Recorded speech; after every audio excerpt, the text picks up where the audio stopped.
9월 첫째 주에 오신 모든 분들을 환영합니다. 우리 앞뒤로 한번 인사를 나눌까요? 안녕하십니까? 반갑습니다. 오늘 파더스데이입니다. 우리 아빠들한테 해피 파더스데이입니다. 오늘 9월 첫째 주, 한국으로는 가을이고 이것으로 이제 봄이 시작됩니다. 또 파더스데이입니다. 만나서 반갑습니다. 저도 오늘 파더스데이라고 웰링턴에서 딸이 와서 이 카드를 주고 간대요. 안에 중요한 것도 뭐 넣어서 너무 고맙습니다. 저는 강홍차 목사입니다. 제가 이름이 강 목사에서 죄송합니다. 이거다가 이름을 바꿀까? 어떤 분이 그랬어요. 왜 또 강이냐? 지금 잘하는데 틀로 바꾸실까 했다가 그러니까 강 목사입니다. 복된 주일 예배 예단교회에서 주에 훌륭하고 또 존경받는 목사님들이 많으실 텐데 저같이 연약한 사람을 초대해서 주일 강단의 말씀을 전하게 하신 교회 운영위원회와 그다음에 세션들에게 감사를 드립니다. 한국에는 고신, 기장, 예장, 합통, 통합 여러 장로교회가 있지만 뉴질랜드 장로교회는 여러분이 사용하시는 이 교회인 PCNG 뉴질랜드 장로교 하나입니다. 저는 여기 뉴질랜드 장로 미니스트리에서 과정을 다 마치고 또 내셔널 오데인 미니스터로서 뉴질랜드 장로 교단에서 일하고 있는 목사입니다. 저는 아내와 이제는 모두 장성하여 독립한 두 자녀를 두고 오클랜드에 산 지 한 20년이 되고 있습니다. 여러분들은 이 땅에 오신 지 얼마나 되셨어요? 짧게는 1년이면 5년, 10년, 저보다 많게 20년, 30년 되신 분들이 많으실 것입니다. 저의 지나온 뉴질랜드의 생활을 돌아보면은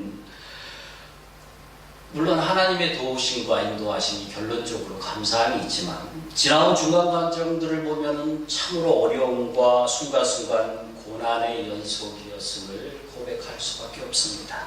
왜 우리에게 이런 고난의 광야 생활의 과정이 필요할까요? 없으면 안 되는 것일까요?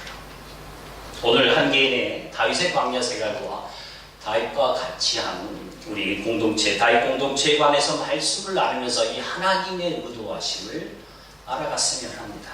우리 인생은 광야를 만나야 그만큼 깊어지고 넓어지는 것 같습니다. 이스라엘의 초대왕 사울과 다윗을 비교해도 사울과 다윗의 가장 큰 차이점이 무엇입니까? 그들의 시작은 비슷했어요. 사람들이 좋아하는 면이나 눈에 띄는 외모나 겸손한 것이나 비슷비슷하게 별 차이 없이 시작을 하는 것 같습니다. 그런데 갈수록 사울은 무너져가고 반해서 다윗은 하나님께 점점 쓰임을 받았는가의 차이점은 사울은 인생에서 광야가 없습니다. 그런데 다윗은 그 인생에서 분명히 광야가 존재합니다. 하나님께서 우리를 사랑하시고 인도하시고 승리하게 하신다면 하나님께서 우리를 사울같이 만드시겠습니까? 다윗같이 만드시겠습니까? 당연히 다윗과 같은 믿음의 여정으로 우리를 확 이끌어 가실 것입니다. 왜냐하면 광야가 있어야지 그만큼 생활이 깊어지고 기도의 동굴이 있어야지 하나님만을 바라고 하나님만을 의지하는 생이 되기 때문입니다. 사울왕은 광야가 없이 쉽게 왕이 되기에 자신만을 믿고 의지하다가 그 인생 자체가 광야가 됩니다.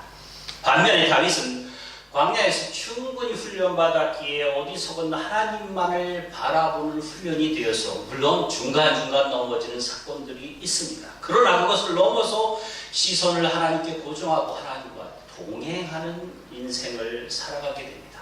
그의 시작이 바로 다윗이 광야에서 시작한 것입니다. 오늘 다윗이 광야에서 그 속사람을 정화시키는 훈련을 합니다.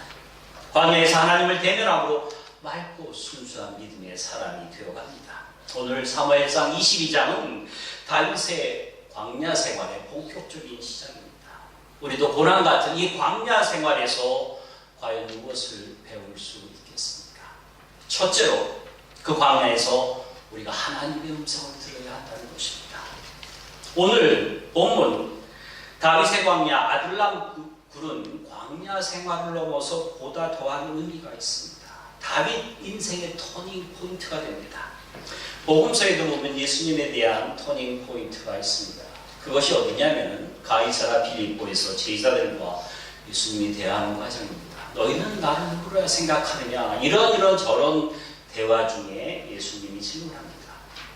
마태복음 16장 16절에서 베드로가 대답하죠. 주는 그리스도시요 살아계신 하나님의 아들입니다를 대답한 그곳이 바로 예수님의 터닝 포인트가 되는 가이사랴 필리포입니다.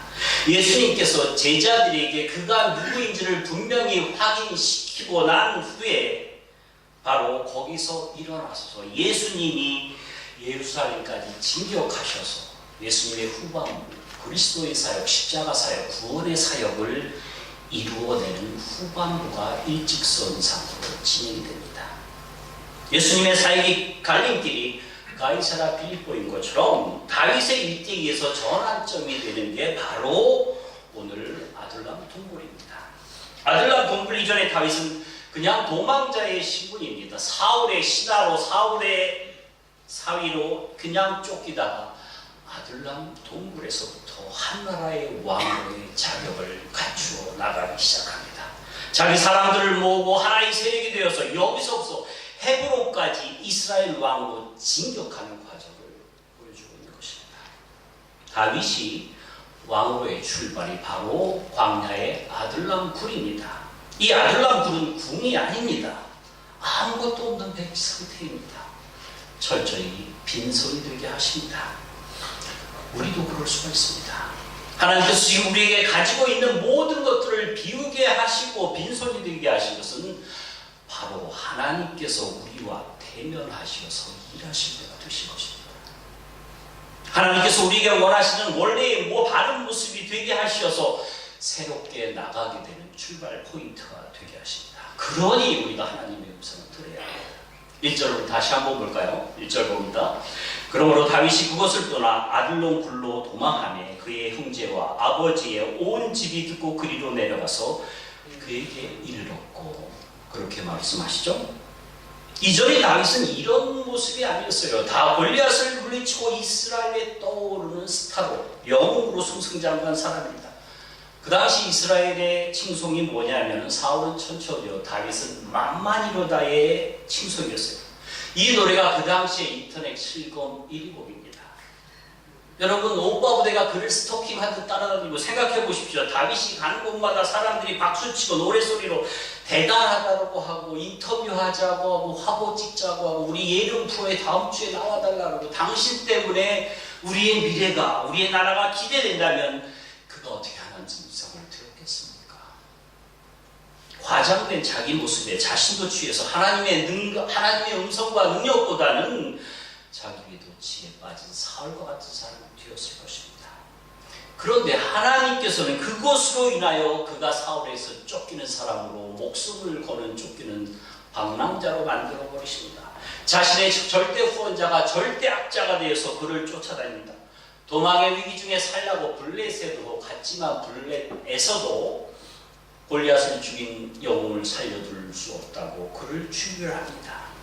그가 살기 위해서 미친 척을 하고 침을 질질 흘리고 질질 몸을 끌고 겨우 도망쳐 나옵니다. 결국 다윗은 양쪽 모든 정치 세력에게, 사울에게도 블레셋에게도 죽음의 대상이 됩니다. 확률적으로 이렇게 되기는 어렵습니다. 두 나라가 머리 터지게 싸우는데 한 사람이 되면은, 저런 사람이 되면 미래를 위해서 투자했을 것입니다.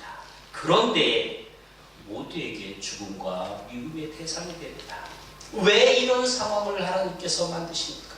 완전히 고립되고 더 이상 갈 곳이 없는 막다른 골목으로 몰목하십니까? 왜 이렇게 빈손이 되게 하십니까? 그것은 하나님만을 바라보고 기도하고 그 속에서 하나님의 음성을 듣기를 바라시는 것입니다. 지금 우리의 상황도 그럴 수가 있습니다. 지금의 나의 위기가 아둘람 굴이고 주변에는 아무도 없고 아무도 도와줄 수 없는 그런 상황일 수가 있습니다. 모두가 대적같기에 아무에게도 손을 내밀 수도 없고 함부로 누구에게도 두려운 상황에 전화할 수 없는 꽉 막힌 나의 상황일 수가 있습니다. 건강의 문제로 체력이 따라오지 못하고요. 직장과 미래의 문제로 경제적, 재정적인 압박이 옵니다. 이민 땅의 정착 문제로 사면이 막히고 설상가상, 부모와 자식 간에, 남편과 아내 간에 가정의 관계가 깨지고 교회에서도 모든 관계가 위기입니다. 그때 우리는 그러죠. 하나님 나에게 왜 이런 일이 벌어집니까? 이렇게 신앙생활을 했는데 왜 내가 뭘 잘못했습니까? 하나님 살아계십니까? 저를 버리셨나요? 잊으셨나요? 언제까지입니까? 끊임없이 질문합니다. 맞습니다. 그때 해야 할 것은 그렇게 기도하는 것입니다. 그렇게 하나님을 찾아가야 되는 것입니다. 기약 없는 광야와 삭막한 그 동굴에 우리를 접어넣으시는 이유는 우리의 고생이 아니라 하나님을 진정으로 만나게 하기 위함입니다. 하나님에게만 집중하는 방법을 익히게 하기 위함입니다. 지금 다윗이 왕이 되기 위해서 출발한 곳이 바로 이 동굴입니다. 그 어둠의 동굴 속에서 하나님을 만나니 이후로는 자기 힘인 하나님의 힘으로 왕의 자리까지 밀고 올라가는 것입니다. 지금 우리의 막혀있는 상황에서 주님을 바로 만나고 주님에게 집중하는 능력을 충분히 익히게 된다면 그 다음은 어려울 거 없습니다. 하나님의 음성을 따라 가면 되는 것입니다. 지금 우리의 아들람 같은 환경은 그 광야에서 그 장소에서 하나님을 만나시면 되는 것입니다.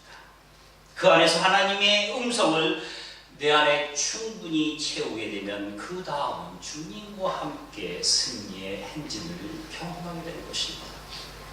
저는 목사로서 많은 사람들의 고민에 직면합니다. 많은 분들이 그래요. 이 고난과 어려움이 언제 끝나나요? 알려주실 수 있습니까?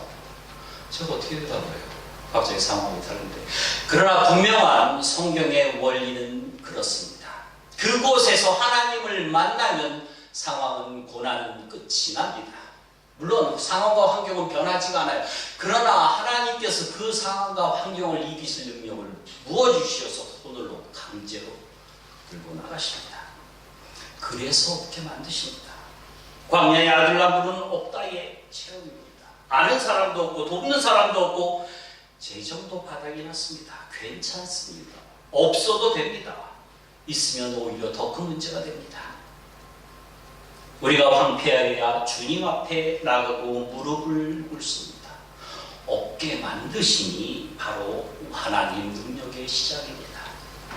우리가 돈이 없습니까? 다행인 줄 아십시오. 우리가 그 안에서 주님을 만나면 그 다음부터 그 사람은 재정을 관리하는 사람이 될 것입니다. 이제는 자신도 없고 힘도 없고 지식도 없고 능력이 없다 하여도 거기서 주님을 만나게 되면 이제는 이 힘과 지혜와 능력과 지식을 부어주실 것입니다. 내 주위에 아무도 없다 하여도 이제부터는 주위에 많은 의인들로 나를 두르게 하실 것입니다. 무엇보다도 중요한 것은 하나님 아버지가 나의 구원자, 나의 인도자가 되십니다.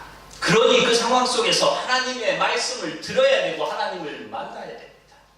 우리가 광야에서 하나님의 음성을 들을 수 있는 기도의 사람들이 되시기를 바랍니다. 지금 우리의 삶이 설사 모질고 비참하더라도 그때에는 더욱더 하나님의 음성을 들어야 합니다. 그래야 살 수가 있습니다. 왜 우리를 광야로 이끄십니까? 하나님의 음성을 들으라고, 하나님을 만나라고 이끄시는 것입니다. 광야는 사람들로부터 고립된 곳입니다. 그러니까 사람들로부터 떠나서 하나님께, 주님께 말씀하는 집중하는 능력을 배우면 되는 것입니다.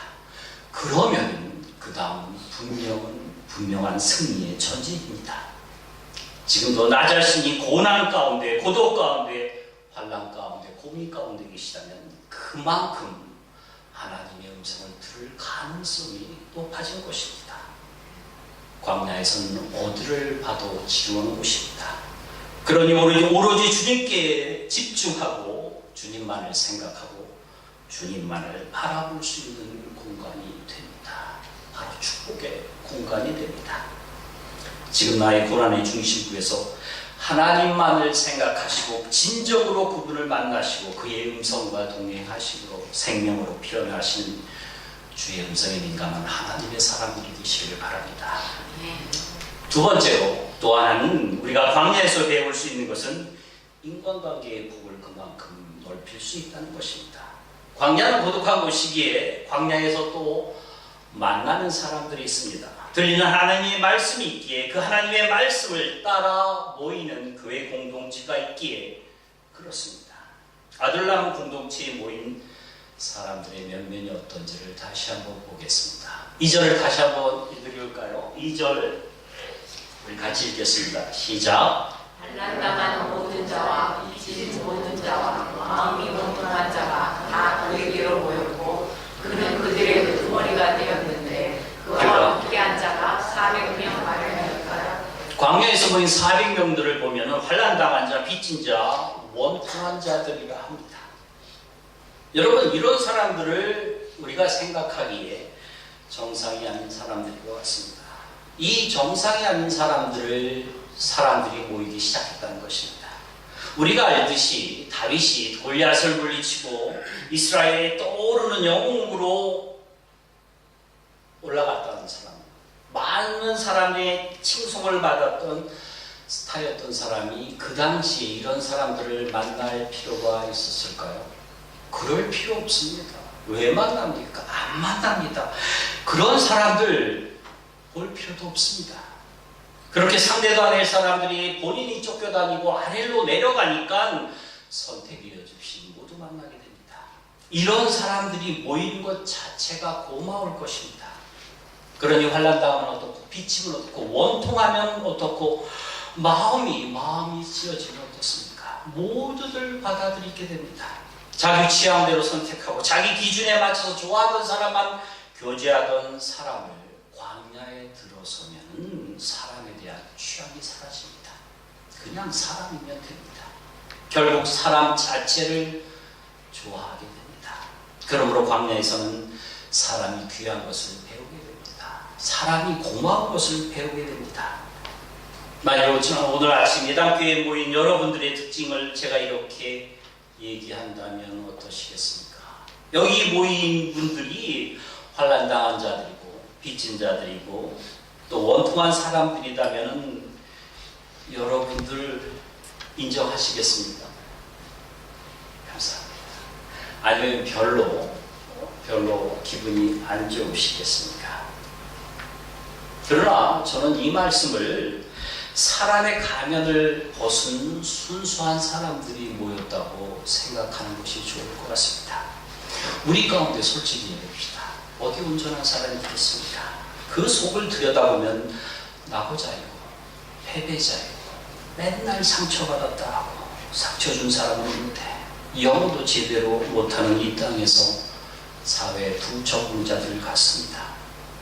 성도들을 만나보면 처음에는 나름대로 성공하고 완벽하게 보입니다. 비율이 나이스합니다. 그런데 시간이 지나고 5분만 지나고 가면 갈수록 그 안에서 시커먼 것들이 나오게 됩니다. 얽매인 것들이 나오는 것을 보게 됩니다. 사실 성도들의 기도 제목들을 보면 겉으로는 다들 행복하고 능력 있게 보이지만 내면에는 밤마다 수면제를 먹어야 하며 진통제가 아니면 한순간도 견딜 수 없는 성도들이 너무나 많습니다. 술과 마약, 음란과 도박에 세상에 취한 중독자들이 많습니다. 우리 내면의 모습이에요. 한인교회는 괜찮습니다. 키위교회는 여기다 말도 못해요. 그 모습이 광야의 예배와 말씀의 공동체에 들어오니 그 껍질이 다 벗겨져 버린 것입니다. 저는 성도들이 포장하지 않고 튜닝하지 않고 손대지 않는 민낯의 생활들을 보기를 원합니다. 물론 처음에는 좀 당황되고 놀라기도 하겠지만 그것이 우리의 진정한 모습입니다. 교회는 그렇게 포장하지 않은 자기 있는 그 모습 그대로를 나타낼 수 있는 그 교회가 좋은 교회입니다. 언제 그러냐 하면 고난이 크게 달하면 그것이 드러납니다. 보통 때는 웃음을 보일 수 있지만 진짜의 고난을 당하면 가짜의 웃음을 지을 능력이 사라집니다. 그러니까 진짜가 나타납니다. 여기 환난당한 사람이 환난당한 것이 드러나고 빚진 자인 것이 빚진다는 것이 드러나고 원통한 문제들을 얼마든지 커버하고 위장할 수 있던 사람들이 고난이 잦아지면 있는 그대로 나타납니다. 그래서 공동체가 그 진짜의 모습과 문제를 놓고 함께 기도하고 같이 품어주고 서로 돕다가 하나가 되는 것입니다. 인간관계, 교제의 폭이 그만큼 넓어진다는 것입니다. 제가 여기 오클랜드의 한인교회를 다니다 보고 또 한인교회를 인도하다 보면 참으로 미약한 미자립 교회가 대부분입니다. 대부분 역사들이 짧습니다. 그래도 예당교회는 역사가 있지만 그렇지 않은 교회들이 대부분입니다. 그러니 아무것도 없습니다. 렌트, 건물 렌트 내기도 법 없습니다. 사실. 그러니 아무것도 없으니 오로지 기도에 매달립니다. 그러니 기도를 배우게 되고 적은 숫자니 서로를 오픈합니다. 그러니 진실을 배웁니다. 그리고 서로를 채워주면서 감싸주는 사랑을 배우고 사람이 일손이 부족하기에 거기서 자기 희생을 배웁니다. 그렇게 주님의 눈물을 배우고 솔직함을 배웁니다. 그런 공동체가 강한 공동체가 됩니다. 광야에서 훈련되는 교회가 가지고 있는 능력이 바로 이것이라고 생각합니다. 그러기에 광야로 내려가면 겉모습이 사라집니다. 오로지 하나님만을 바라보게 되고 그 예를 따르는 한 영혼 한 사람에 대해서 귀중함을 알게 됩니다. 지금까지 나의 기준에 맞추어 수준이 비슷한 사람과 만나고 교제했지만 광야에서는 그 기준이 완전히 깨져나갑니다. 그냥 사람이면 됩니다. 좋아지게 되는 것입니다. 그래서 광야에서는 사람을 사랑하는 방법을 배우는 것입니다. 이것이 우리가 광야에서 있는 또 다른 목적이 됩니다. 요한복음 21장에 부활의 주님이 베드로에게 다시 나타나는 장면이 있습니다. 가이사랴 빌립보에서 베드로가 주는 그리스도시요 살아계신 하나님의 아들이다라고 분명히 고백했지만 예수님 죽으신 후에 도망을 갔어요. 부인하고 도망간 그 베드로를 아파한 예수님이 베드로에 따라가서 질문합니다. 요한복음 21장 15절에 우리 같이 한번 읽겠습니다. 시작. 그들이 주가 먹은 후에 예수께서 시몬 베드로에게 이르시되 요한의 아들 시몬아 네가 이 사람들보다 나를 더 사랑하느냐 하시니 이르되 주님 그러하나이다. 내가 주님을 사랑하는 줄 주님께서 아시나이다. 이르시되 내 아버지 양을 먹이라 하시고 예수님의 질문에 베드로가 대답하죠. 내가 주님을 사랑합니다. 그러니 예수님께서 내 양을 먹이라 내 양을 치라 하십니다.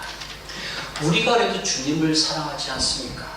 우리가 예수님 닮아가는 예담교회의 식구인데 우리가 비록 자주 넘어지고 흔들리고 이상한 짓을 한다 할지라도 주님께서 우리에게 주님에 대한 사랑을 물으실 때 우리는 주님을 사랑한다고 대답합니다. 그럴 때 예수님께서 그래 알고 있어 계속 나를 사랑해 하지 않으십니다. 그 사랑의 증명으로 내 양을 먹이라 내 양을 치라 하십니다. 이것은 예수님을 사랑하는 모든 자들의 기본적인 자세입니다. 목회자만이 가지는 의무가 아닙니다. 예수님의 사랑이 터져나오는 교회는 양떼를 사랑하는 마음이 진하게 흘러나옵니다. 사람을, 영혼을 사랑해 하는 것을 보게 됩니다. 제가 때로 한국이나 시드니에 가서 큰 교회를 방문하게 되보면은 교회 직원들이나 교회에서 일하는 분들이 종종 무례하다는 것을 느끼게 됩니다.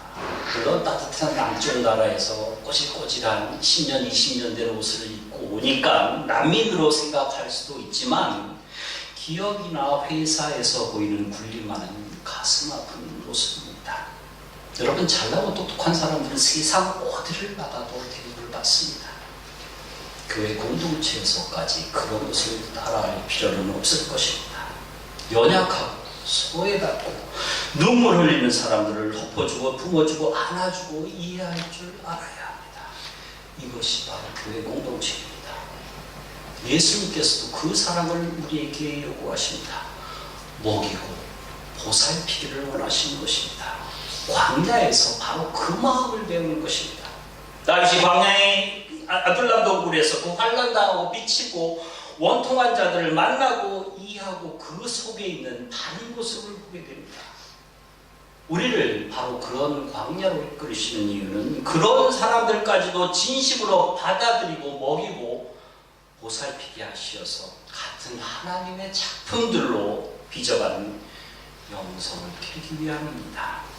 그만큼 인간관계의 폭이 넓어지는 바다 같은 신앙이 되는 것입니다.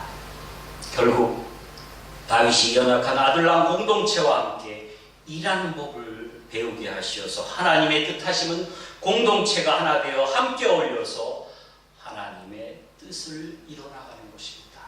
바로 하나님의 꿈입니다. 그 꿈의 표현이 공동체가 함께하는 가장 영광스러운 구절이 시편 133편입니다. 아주 짧은, 제일 짧은 3절의 시편입니다. 1절을 보면 이렇죠. 보라, 형제가 연합하여 동거하며 어찌 그리 선하고 아름다우고. 하나님이 보시기에 세상에서 가장 아름다운 모습이 형제가 연합하여 동거하는 모습입니다. 함께하는 것입니다. 3절을 보면, 결과의 3절을 보면 헐몬의 이슬이 시온의 산들에 내린 같도다. 거기서 여호와께서 복을 명령하셨나니 곧 영생이로다 합니다. 형제가 연합하여 동거하고 선하고 아름다움이 시온의 산에서 내리는 하나님의 은혜로 이어지고 영원한 구원의 영생으로 이어집니다. 생명의 가장 가치 있는 모습입니다. 우리 싸우지 맙시다. 우리 모두는 그 영생을 함께 누리고 살아갈 것입니다. 곧 그렇습니다. 그러기에 우리가 공동체로 일하는 법을 배우고 알아야 합니다. 이것이 우리 공동체가 가장 아름다운, 이렇게 살아가는 것이 우리 교회 공동체의 가장 아름다운 모습이고 강력한 힘이 됩니다. 광야교회를 이루는 양대축은 하나는 말씀이고 또 하나는 공동체입니다. 예배를 통한 하나님 임재의 강력하고 왕성한 말씀의 선포이고 성도 공동체의 동거함의 강점입니다. 말씀이 공동체를 갖고 그 공동체는 하나님의 말씀의 꿈을 지향합니다. 교회가 바로 서는 기준이 됩니다. 그러므로 우리 지금의 광야에서 하나님의 음성을 듣는 법을 익히시기를 바랍니다. 바로 예배와 나의 예배와 나의 기도를 배우는 것입니다. 그리고 사람을 배우는 것입니다. 연약하고 부족하고 넘어지는 사람을 품을 수 있는 예수님의 마음을 배우는 것입니다. 그만큼 인격이 넓어지는 것입니다. 오늘 다윗은 광야의 아둘람 굴에서 아무 것이 없어도 하나님만을 충만하게 채워서 다시 전진하기 시작합니다. 그러니 사람들이 모이기 시작하고 그 공동체가 이스라엘의 역사상 가장 강력한 이스라엘의 통일 국가를 이루는 공동체가 됩니다. 그 400명 그들이 바로 다윗을 감싸는 이스라엘 왕국의 장군들이 되고 승리의 주역들이 됩니다. 우리 여기에 모인 예담교회 공동체 모두도 어디를 가든 무엇을 하시든 하나님의 음성을 따라 하나님 말씀과 기도로 나를 채우시고 공동체의 한 명 하나로서 공동체 전체를 섬겨나가시는 이 뉴질랜드 땅과 영생의 승리의 주역들이 되시기를 주님의 이름으로 축원합니다. 기도하겠습니다.